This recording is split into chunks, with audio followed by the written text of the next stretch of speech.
जैसे गर्मियों की छुट्टी होती है, बच्चे को 1 महीने का होमवर्क देते हैं। तो अब 2 तरह के स्टूडेंट होते हैं। एक वो जो पहले दिन से ही काम पे लग जाते हैं कि पहले काम कर लो फिर 15 दिन छुट्टी मनाएंगे। एक होते हैं बैक बेंचर्स जो पूरा महीना मौज मस्ती करेंगे और जब लास्ट अगले दिन जाना होगा तब वो कॉपी पेन खोलेंगे कि चलो काम करते, पर एक दिन में काम होता नहीं। फिर नेक्स्ट डे जब वो स्कूल जाएंगे तो जानबूझ के टीचर से छुपेंगे, पीछे बेंच पे मुंह छुपा के बैठेंगे, दिख ना जाए कहीं। कौन डरता है? जिसका होमवर्क पूरा ना हो। भगवान ने हम सबको भी दुनिया में ना किसी को 80 साल की छुट्टी पे भेजा है, 80 साल का जीवन है, किसी को 60 साल की छुट्टी हो, लेकिन फ्री में नहीं भेज दिया, एक होमवर्क भी दिया है। तुमको अच्छे कर्म करने हैं, तुम्हें सेवा करनी है, तुम्हें भजन करना है। अब जो समझदार इंसान होगा ना वो जीवन की शुरुआत से होमवर्क पूरा करने में लग जाएगा, लेकिन जिसका होमवर्क पूरा नहीं होगा वो मरने से डरेगा, क्योंकि उसे पता है होमवर्क पूरा नहीं, क्या मुंह दिखाऊंगा वहां जाके।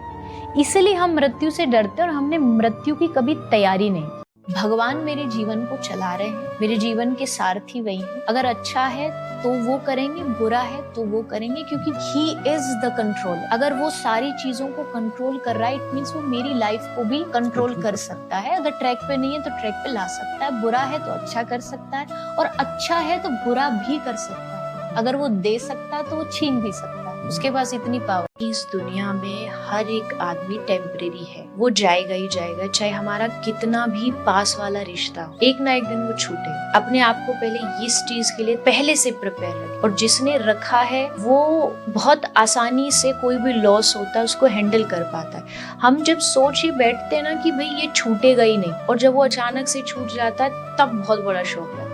जब आप मंदिर में खड़े हो, दुनिया का कितना भी बड़े से बड़ा वीआईपी आ जाए, किसी के भी पैर नहीं छूने चाहिए, क्योंकि दुनिया का सबसे बड़ी जो सत्ता है वो सामने बैठी है, उसके सामने कभी किसी को प्रणाम नहीं करना चाहिए। तो प्रणाम छोड़ो, लोग भगवान को छोड़ के वहाँ फोटो खिंचाने में लग जाते हैं, तो ये कितना बड़ा भगवान का अपमान है। आपको फोटो लेनी है, आपको पैर छूने, तो आप बाहर कहीं जा करके बाद में भी कर सकते हो। थोड़ा सा डिसिप्लिन रखना चाहिए, भगवान की तीर्थों की मर्यादा को भंग नहीं करना चाहिए। मिट्टी से घड़ा बना और घड़ा जब टूट गया तो वापस मिट्टी में मिल जाएगा। तो जगदीश से जगत बना और जगत जब मिट जाएगा तो वापस जगदीश में ही मिल जाएगा। तो शुरुआत और अंत दोनों भगवान ही है।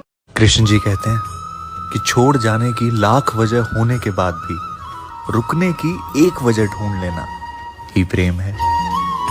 राधे राधे।